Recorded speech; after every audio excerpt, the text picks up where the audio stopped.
Merong division daw na ang gusto raw na HMO ay 7,000. Ayaw daw pumayag yung division office.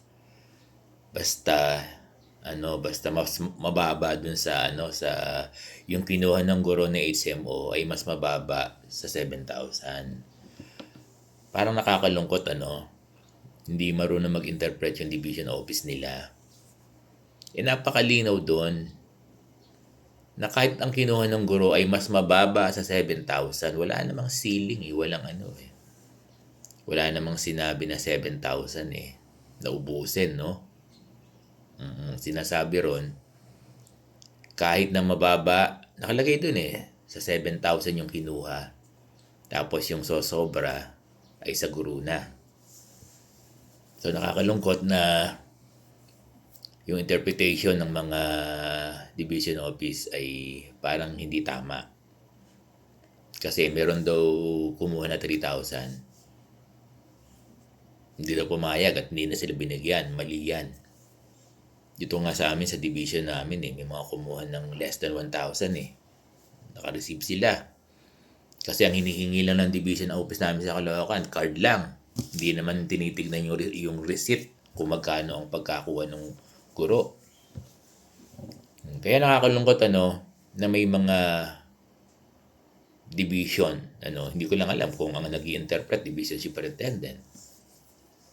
No? Siyempre, alam ng division office nila yan. Ang directive niyan ay nasa division superintendent. Kaya nakakalungkot.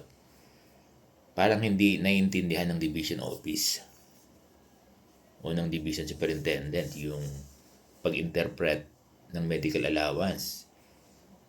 Di ba? So, kung ang kinuha ng guro ay 1,000, siya naman na magsasuffer niyan kung magkano lang yung package 1,000 di ba? Pero pwede yan. Kasi ang sabi sa directive, kahit mas mababa sa 7,000 at yung sobra ay sa guro na. Bakit hindi tatanggapin yung less than 7,000? Kahit ba ang kinuha ng guro ay 225 na HMO dapat i-consider ng division office at ibigay pa rin sa kanya yung 7,000 medical allowance this 2026. Kasi kung hindi tinatanggap ng division office yung less than 7,000, mali sila ng interpretation.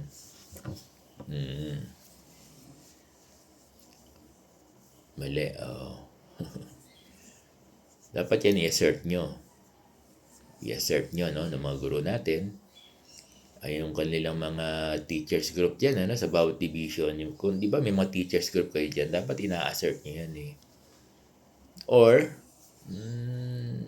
nakikipag-dialogue kayo.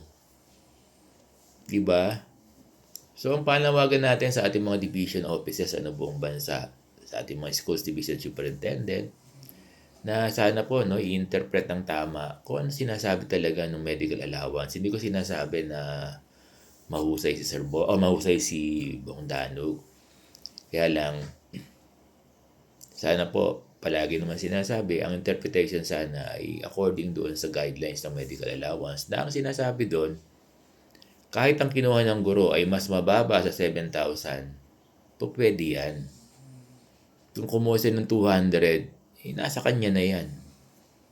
Kasi meron nga kumuha rito online, 225. Walang problema sa amin dito sa division office namin. Dahil ang requirement naman, yung HMO card, hindi tinitignan yung resibo. Ang panawagan natin? So, ang panawagan po natin sa mga schools division superintendents, sa mga division office, na interpret po ng tama at i-implement ang tama yung sinasabi sa medical allowance. Ako, for one, yung mga division office na hindi kino-consider yung yung resibo, yung konsulta. Tama 'yon kasi sinasabi naman din talaga sa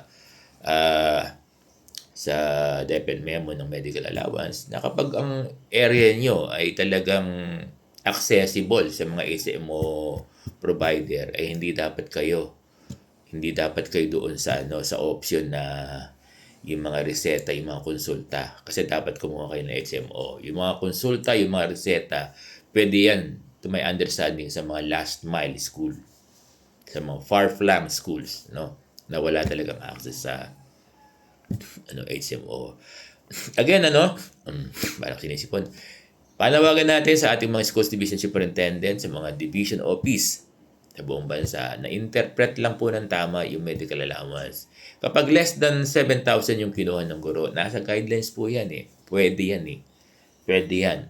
At kung ang kinuha niya 3,000, hindi 3,000 na ibibigay ng division office, 7,000 pa rin na buo for 2026. Kasi regardless of the amount at ang sabi naman doon, yung sosobra ay sa guro na. Kung ang nakuha niya yung 1,000, hindi yung kinuha mo 1,000, 6,000 na lang ibibigay. So, hindi ganon. 7,000 pa rin kasi the teacher can present naman the HMO card.